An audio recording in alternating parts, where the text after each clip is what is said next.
बिस्मिल्लाहिर्रहमानिर्रहीम। जी राई दोस्तों की हाल जे ठीक हो खैरियत है।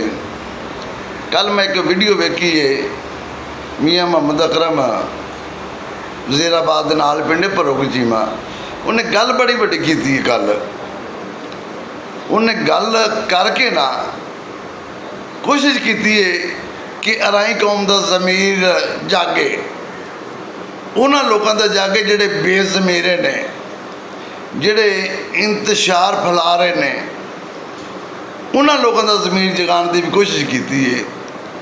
उन्हें गल की है कि जिहड़ियां पाकिस्तान दे विच इन्नी अराइयां दी तंजीमां बणियां ने, इन्हां दा फायदा। उन्हें गल की भी जिहड़ी अराइयां दी इन्नियां तंजीमां बणियां ने, इन्हां दा फायदा भी कोई है?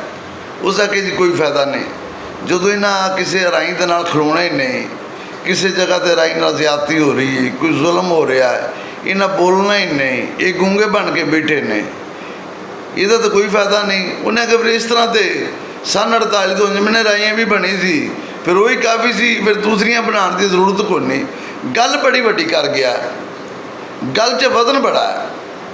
फिर दूसरा उन्हें एक लफ्ज़ बोलिया, वो गल तो सारी राई कौम को सोचना चाहिए।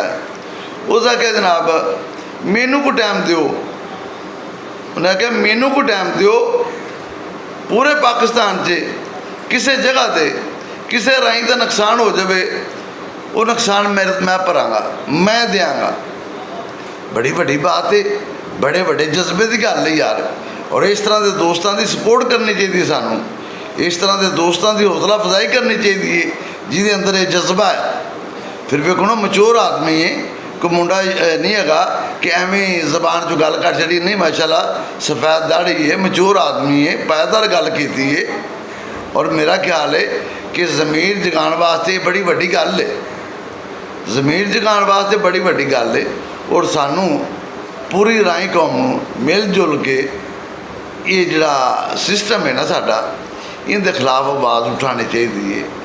सानू उस दोस्त के नाल खड़ोना चाहिए जिहड़ा अराई कौम वास्ते काम करे, जिहड़ा अपनी कौम का जज्बा रखे, जिहड़ा अपनी कौम का दर्द समझे भी मेरी कौम नूं, साडे राइयां नूं आ तंगी है, साडी बेटी नूं किसी नूं आ तंगी है, साडे किसी बेटे नूं आ तंगी है, साडे किसी भरा नूं आ तंगी, जिहदे अंदर दर्द दिल होवे, उनकी सानू सपोर्ट जरूर करनी चाहिए और उसदे नाल खलोना चाहिए, तगड़िया होकर खलोना चाहिए।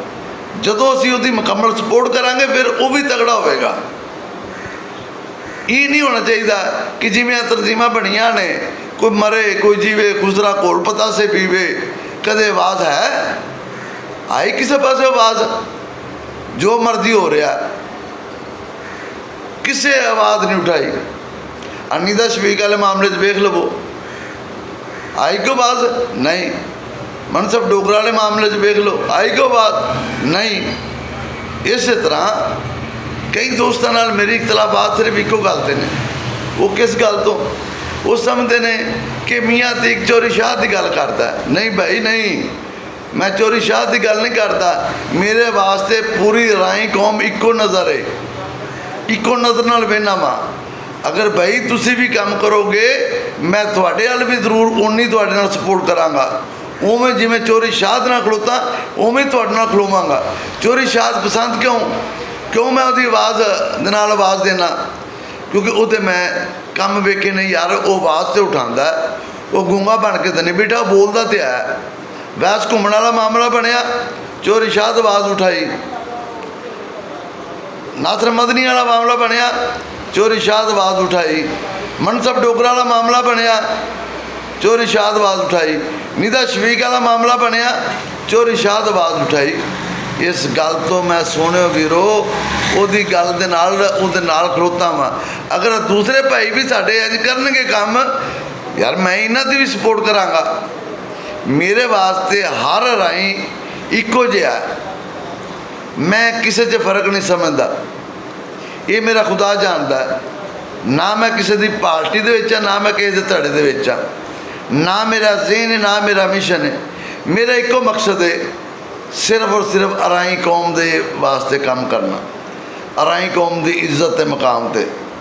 इस तो अलावा मेरा कोई मकसद नहीं। मेरे वास्ते मेरे सब भरा एक जन, ਸਾਰੀਆਂ ਜਮਾਤਾਂ ਦੇ ਲੀਡਰ ਇੱਕੋ ਜਿਹੇ ਨੇ। ਜੇ ਹੁਣ ਕਿਸੇ ਬੋਲਣਾ ਹੀ ਨਹੀਂ, ਕੋਈ ਗੱਲ ਹੀ ਨਹੀਂ ਕਰਨੀ, ਸੱਤੂ ਪੀ ਕੇ ਸੁੱਤੇ ਨੇ, ਹੁਣ ਉਹਨਾਂ ਦੀ ਮੈਂ ਗੱਲ ਕਿਵੇਂ ਕਰਾਂ? ਕਿਹੜੀ ਗੱਲ ਦੀ ਤਾਰੀਫ ਕਰਾਂ ਦੱਸੋ ਮੈਨੂੰ? ਕਿਸ ਗੱਲ ਦੀ ਤਾਰੀਫ ਕਰਾਂ? ਜਾਂ ਤਾਂ ਕੋਈ ਚੀਜ਼ ਦੱਸਣ ਨਾ ਵੀ ਸਾਡੀ ਤੂੰ ਇਸ ਗੱਲ ਦੀ ਤਾਰੀਫ ਕਰ। ਹੁਣ ਜੇ ਕੋਈ ਚੀਜ਼ ਸਾਨੂੰ ਨਜ਼ਰ ਹੀ ਨਹੀਂ ਆਉਂਦੀ, ਮੈਂ ਤਾਰੀਫ ਕਾਹਦੀ ਕਰਾਂ? ਔਰ ਜਿਹੜੀ ਹੁੰਦੀ ਨਾ ਝੂਠੀ ਤਾਰੀਫ ਕਰਨੀ, ਇਹ ਵੀ ਮਕਾਰੀ ਹੁੰਦੀ ਹੈ। ਜੋ ਕੋਈ ਬੰਦਾ ਕੰਮ ਕਰੇ, ਜਿਹੜਾ ਕਰੇ, ਉਹਦੀ ਤਾਰੀਫ ਜ਼ਰੂਰ ਕਰਨੀ ਚਾਹੀਦੀ ਹੈ। ਔਰ ਚੌਰੀ ਅਕਰਮ ਵਾਲੀ ਗੱਲ 'ਤੇ ਸਾਨੂੰ ਜ਼ਰੂਰ ਸੋਚਣਾ ਚਾਹੀਦਾ, ਪੂਰੀ ਰਾਈ ਕੌਮ ਨੂੰ ਸੋਚਣਾ ਚਾਹੀਦਾ। ਅੱਲਾਹ ਪਾਕ ਸਾਨੂੰ ਆਪਸ 'ਚ ਪਿਆਰ ਮੁਹੱਬਤ ਇਤਫਾਕ ਨਾਲ ਰਹਿਣ ਦੀ ਤੌਫੀਕ ਅਤਾ ਫਰਮਾਏ। ਪਾਕਿਸਤਾਨ ਜ਼ਿੰਦਾਬਾਦ, ਰਾਈ ਕੌਮ ਜ਼ਿੰਦਾਬਾਦ।